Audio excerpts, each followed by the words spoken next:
見てこれ、ついによ、1ドル150円。いやー、えぐいね今ね、円安。まあ別に今日円安の話をしたいわけじゃないんですけど、今日ねアプリの紹介をちょっとしていこうかなと思うんですけど、なんかリコさんお気に入りのアプリってありますか？もうなんかカメラとか全然関係なくていい。お気に入りのアプリ、猫集めかな。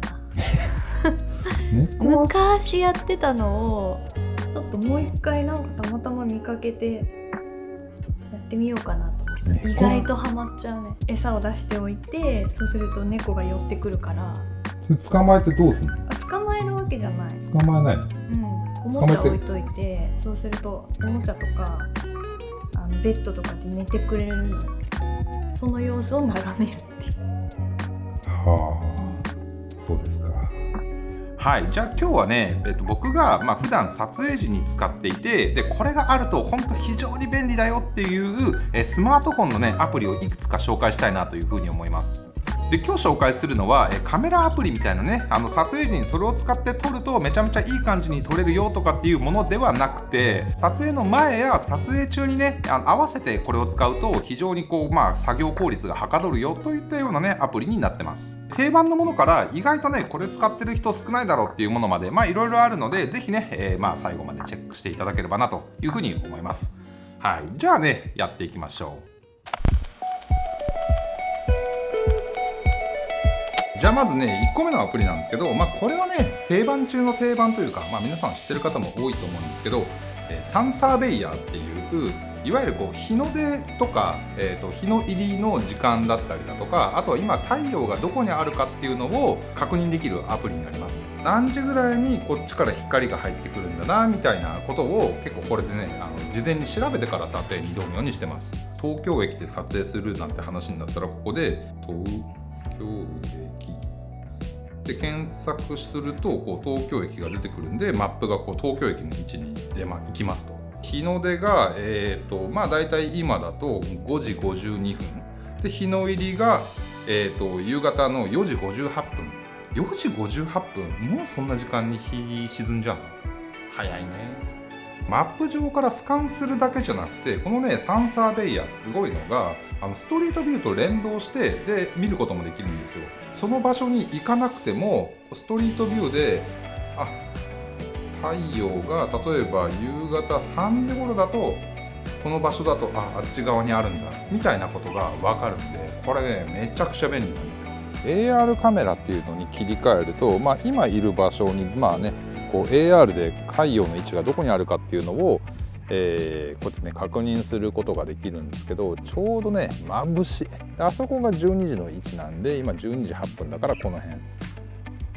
すごい正確っすよねこれ。特にね家の中で撮影する時なんかは窓からのね自然光が欲しい時なんか何時ぐらいに撮ろうかなみたいなのがね分かって結構これ便利です。次にね紹介したいのがシャドウマップっていうアプリなんですけど、さっきの太陽の位置を見る、アプリに、近いっちゃ近いんですけど、これはですね Google マップ上で、その太陽の位置に合わせて影がどうなってるかとかっていうのを、見ることができるアプリになってるんですよ。この飼育バーみたいなのをぐーっとこうやってドラッグしてあげると、ほらわ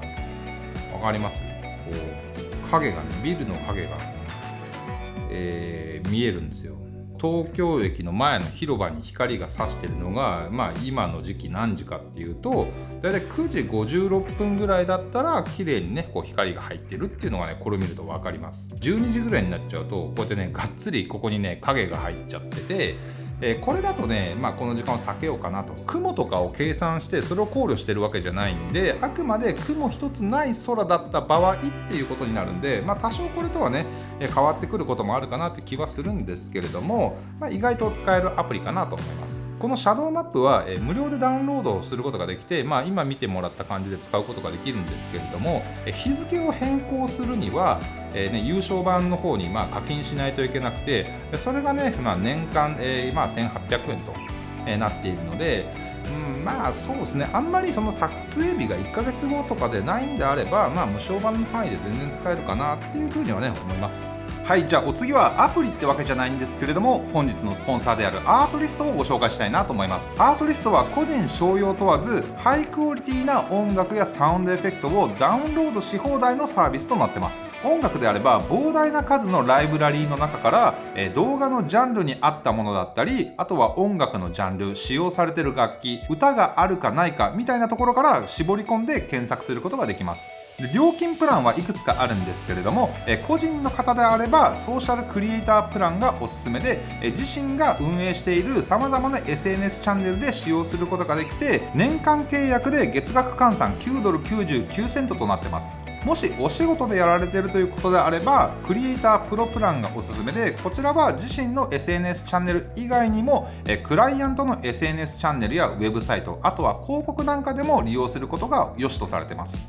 でこっちのプランは年間契約した場合、月額換算約$16.60となってます。興味があるという方は概要欄の方のリンクからチェックしてみてください。下のリンク経由で年間プランにもし皆さんがね契約していただけると2ヶ月間無料期間がついてきます。でさらにね僕の方にわずかながらちょっとキックバックが入る仕組みとなっているので、もしねこのチャンネルをサポートいただけるということであれば、ぜひねそちらの方から登録していただけるとありがたいなと思います。で次にね紹介したいアプリなんですけれども、皆さんビューファインダーアプリって使ってます？僕はねこのビューファインダーアプリの存在を最近知って、ですごい便利だなと思ったのでね、今日皆さんにも紹介したいんですけれども、皆さん撮影する時にこうやってねカメラを構えながらレンズを特回引っかいしながらベストな画角っていうのを探すと思うんですけれども、それね結構大変ですよね。ビューファインダーアプリはそのねカメラの画角っていうのをシミュレートしてくれるんですよ。で僕が使ってるのはカドレージっていうアプリになるんですけど、このカドレージっていうアプリは何がすごいかっていうと、本当ね膨大な量のカメラだったりレンズっていうのが登録されてるんですよ。自分が持っているカメラとレンズを登録しておけば、その組み合わせっていうのを瞬時に切り替えて、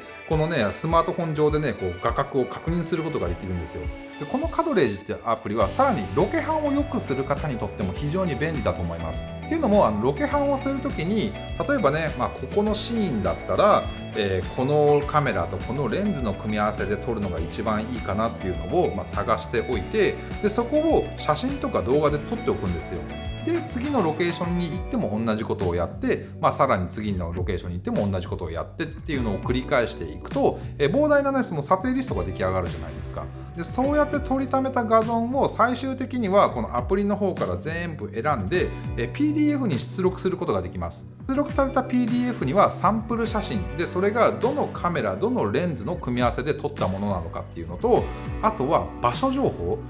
住所だったり、あとはマップですね、そういった情報も QR コードが貼ってあって、でそれをスマートフォンで読み取ることによってマップが立ち上がってね場所も確認できるっていう、これなんかねチームで撮影する方だったりだとか、あとはクライアントにね撮影リストを提出するなんていう時には、それだけでねほんと簡単に済んでしまうので非常に便利かなと思うので、ぜひねこちらの方もね試していただければなというふうに思います。はい、というわけでね、ちょっとここから撮影の日付が変わっちゃったんですけど、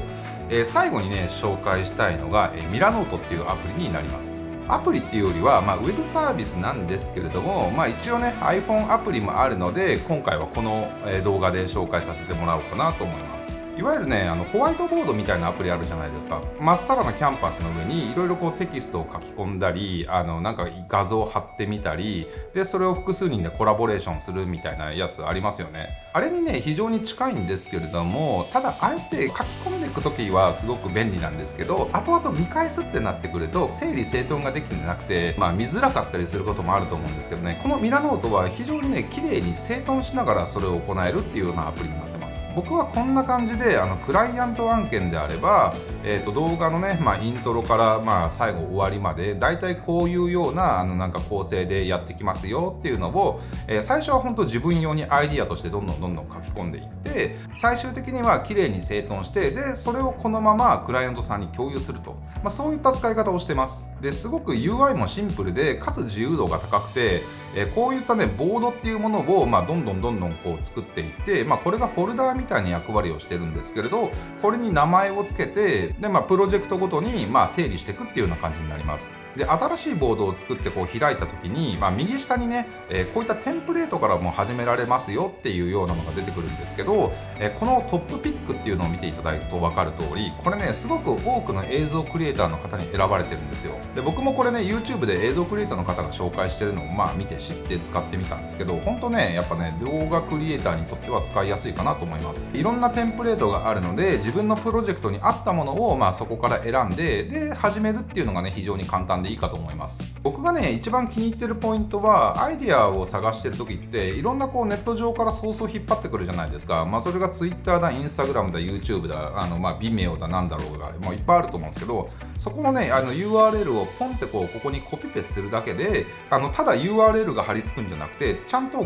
可視化された状態でね貼り付くのでね、これが非常に便利ですよね。最初の頃は僕 Notion とか使ってたんですけど、あれだとURL をポンって貼り付けると、ただただリンクだけとしてしか表示されない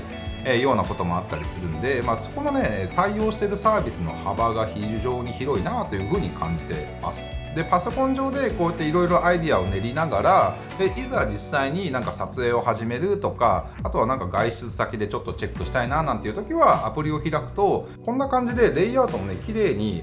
スマートフォン用のビューになって表示されるんですよ。このねちっちゃい画面でパソコンで作ったようなすごい自由度の高いレイアウトで表示するってなると、それはそれで見にくかったりするんですけど、簡易的にこういったスマートフォンで見たい場合はちゃんとねしっかり読みやすい形に変換されているので、こういった部分もね非常に気に入ってます。はい、というわけでね、本日は映像クリエイターの方におすすめのツールのご紹介という回だったんですけれども、で僕ねこの手のネタは結構持ってて、その映像関係だけじゃなくてもクリエイターとしてもう十何年ずっと Apple を使っているので、 Mac とかでこれ使うとすごい便利だよみたいな、そういったネタもちょこちょこあるので、今度はねそういった話もしても面白いかなということで、とりあえず今回は、これで以上になります。というわけで、皆さんどうもご視聴ありがとうございました。